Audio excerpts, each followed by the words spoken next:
If you haven't had the chance to visit Syria yourself, you might not fully grasp what the real Syria is like. Many people have preconceived notions based on media portrayals, but experiencing it firsthand is entirely different. Today, I want to take you on a journey through a day in the northern city of Aleppo, where the sights and sounds tell a story that's both heartbreaking and enlightening. As we arrived in Aleppo, the landscape was striking, much of it covered in dust and debris. We made our way to a mass grave site, a somber place that serves as a final resting place for approximately 20,000 Syrians who lost their lives due to the ongoing conflict.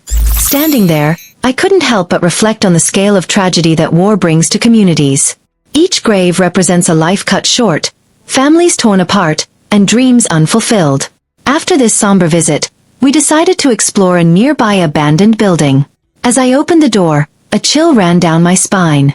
Inside, remnants of a past life were scattered about. Old furniture, faded photographs, and personal items that once belonged to the previous residents. It was a poignant reminder of how war disrupts normalcy and turns homes into mere shells of what they once were. I found myself wondering, how long must bullets fly before they can turn into peaceful doves? Feeling a mix of emotions, we left the graveyard and the building behind. Although the structure still stood, its exterior was crumbling and neglected, much like the city itself. We were getting tired and thirsty, so we headed toward a small shop on the street to buy some water. However, when the shopkeeper realized we wanted water, he kindly filled a cup from a plastic container at his feet instead of offering bottled water. "Where are you from?" he asked. "I'm from China," I replied. "China? Welcome. How are you?" he responded with a warm smile. His friendly demeanor reminded me of the universal language of kindness that transcends borders. Nearby, I spotted a local boy with a cute hairstyle, happily playing with a toy that seemed to be a favorite among the children. As we continued our search for bottled water, I quickly realized how difficult it was to find. Not only were bottled drinks unavailable, but even sanitary pads were sold individually, a testament to the challenging circumstances the local population faces daily. While walking along the street, another local man approached us, visibly excited. He pointed at a small truck driving by and exclaimed, "Is that really made in China?" "Yes, it's Chinese," I confirmed, smiling. "Look at how they've decorated it." It was heartwarming to see their fascination with products from another country, bridging the gap between us. At that moment, a local boy who could speak English joined the conversation, eager to share some advice.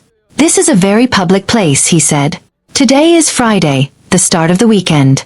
You can encounter both good and bad people here, so please be careful and keep your distance. Goodbye, and thank you for your help." His concern for our safety was touching and reminded me of the importance of looking out for one another. The young boy was genuinely kind, and his words resonated with us.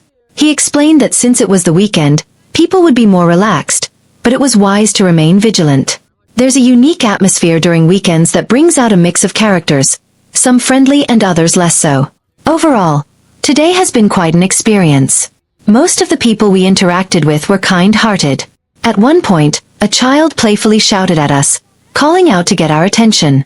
However, when I turned to look, he immediately said sorry. It was amusing and showcased the innocence of children.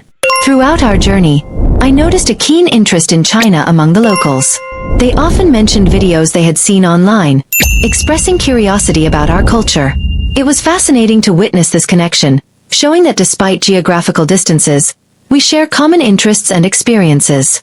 As the day began to feel a bit chaotic, with more people gathering and the atmosphere growing lively, we decided it was time to make our exit. It was a day filled with contrasts.